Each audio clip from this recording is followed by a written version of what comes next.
Hello, today we're doing lesson 13.5, Law of Sines. To solve a triangle with no right angle, you need to know the length of at least one side and any two other parts of the triangle. The law of sines can be used to solve triangles when two angles and the length of any side are known. That would be the angle-angle side case, or angle-side-angle case. Or when the length of two sides and an angle opposite one of those two sides are known, that's called the side-side angle case. I'm going to talk about this as we do the problem so you know what we're talking about. It's not going to be as important for today, but once we learn law of cosines, you are going to need to recognize when to use law of sines and law of cosines.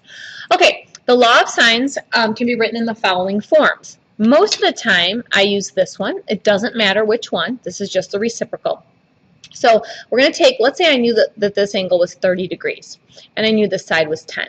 So we're going to take the sine of angle A, so sine of 30 degrees over 10, and we're going to set it equal, let's say I knew B was 50. Sine of 50 over B. You're not going to use all three. You're going to set up a proportion with two ratios at a time. And then, once I get little b, then I would go ahead and set up a new proportion and solve for c. So I'm just going to go ahead and get started. I am going to show you how to use your calculator, so make sure you have that available. Okay, so let's just get started. I'm going to put the math over here on the right, so when I go to the calculator screen, you can still see this when I'm punching it into the calculator. I always draw my triangle like this. A, B, C. All the capital letters represent angles. This is 25 degrees, this is 107 degrees, and then all the little letters are going to be opposite the angle. So if this is angle A, this would be side A. Angle B, side B, which we know is 15, and angle C, side C. Now, when it says solve for the triangle, I'm given 3 out of the 6 parts. I know at the end I need to find angle A, and side C. Now, what can you do right now without even using law of sines? Hopefully you can see we can solve for angle A, because we know in a triangle they add up to 180 degrees. So when I do this, I get angle A to be 48 degrees. That will help us when we go to find our sides. Okay, now we're going to set up law of sines. We're always going to start with the corresponding angle and side that we actually have, which is B. So I'm going to write sine of 25 over 15 equals sine, let's do C, of 107 over C. Now we're solving for C. We're going to do this by cross multiplying. I'm just going to punch it right into my calculator. So let's take a look at the calculator screen. Okay, I'm going to go ahead and start by doing the sine of 107 times 15. Okay, let's do that. Sine of 107, you want to either close the parenthesis or hit equals, then do times 15, hit equals again.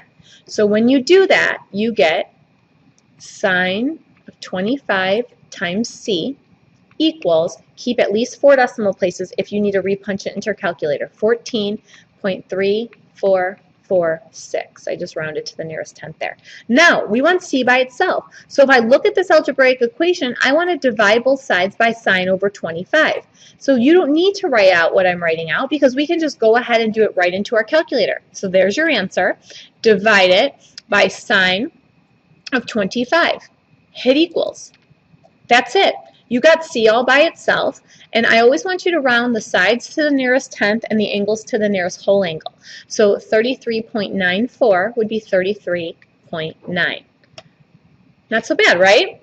So we have the answer to C, which is 33.9. Now we're going to go ahead and do a new proportion and solve for side C.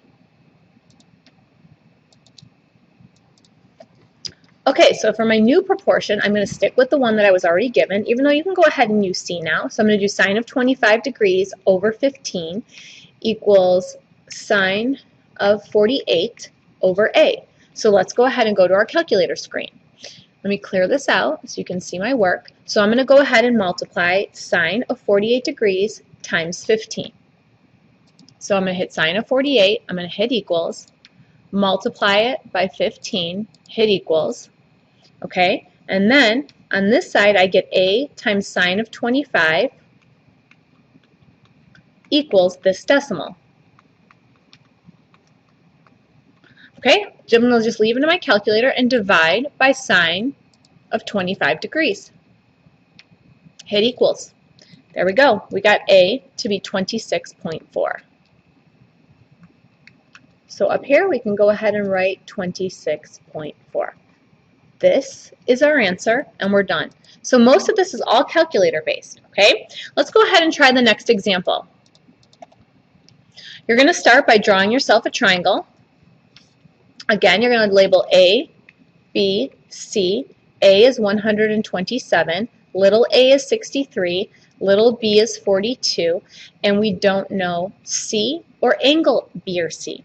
Okay, so this time we have to do the math a little bit differently. So we're going to go ahead and set this up. We're going to do the sine of 127 degrees over 63 equals the sine of B, we don't know what B is, over 42. So this time we have to solve for the angle. So the math is going to be a little bit different. Now let's go ahead and write all the missing parts. We're missing angle B, angle C, and side C. Okay, so let's go ahead and find our missing angles first. Let's go to the calculator screen and I'll show you how we punch this in a little bit differently. Okay, this screen, we're going to go ahead and do the sine of 127 times 42. So I'm going to do sine of 127, hit equals, times 42, hit equals. Okay, we get 33.5427 equals 63 times sine of B. So now we want to divide both sides by 63. So I'm going to leave that in my calculator, that I don't have to worry about punching in again, and do divided by 63. Hit equals. Okay, now we have the sine of angle B is equal to 0.5324. Remember what we had to do when we were doing just regular SOHCAHTOA. We had to hit second, sine, and put in 4 decimal places to get as accurate as you can, at least 4. Hit enter, round to the nearest degree, so that angle is 32 degrees. So let's go ahead and write down 32 degrees. Now we knew that angle A is 127. We know that angle B is 32 degrees. So we can go ahead and subtract those from 180 to get angle C to be 20, I believe it's 21 degrees. Yep. Okay, now the last thing we need to do is we need to find our missing side. Okay, I just had to redraw the triangle for you because I had erased it. So I'm going to stick with my original. Sine of 127 over 63 equals the sine of 21, because we just found that angle, over little c. Then you're going to go ahead and try this on your own, calculate it, and you should get C to be 28. Okay, now go ahead, pause the video, and try it on your own. I showed you all the math to it, so make sure you come to class tomorrow having this problem complete. You are looking for angle A, and side C. Any questions, comments, or concerns, go ahead, write it on the bottom of the paper, and I'll see you tomorrow.